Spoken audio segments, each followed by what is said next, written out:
We are beginning this bulletin with details that are trickling in from Badayu. LJP chief and a prominent OBC leader, Ramvilas Paswan, reached Badayu to meet with the family members of the victims.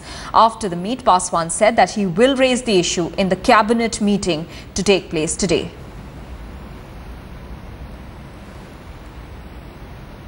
And now justice needs to be done. Our party, we strongly, whatever the best that we can do. National President will be meeting the Prime Minister also in the eve. Before coming here also he had a word with the Prime Minister as well. What did the Prime Minister have to say on this? What did the Prime Minister Our National President told him that, we'll be going to the spot and we'll be analysing the whole thing and we'll submit the report in the evening, when he goes and meet him. Another high-profile visit to Katra village in Badayu.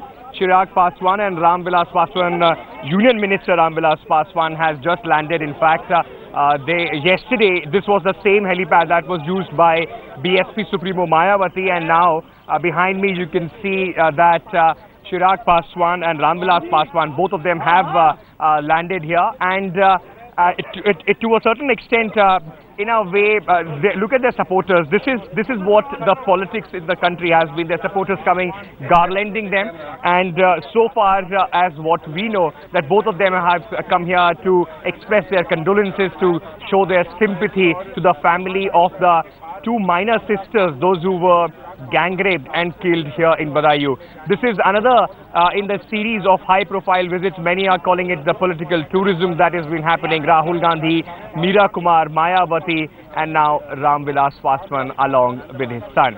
Whether all these high-profile visits can make a difference on the ground and can bring some relief to the family, that is yet to be seen. With camera person Premchand Mishra, Ankit Tyagi in Badayu for Headlines Today.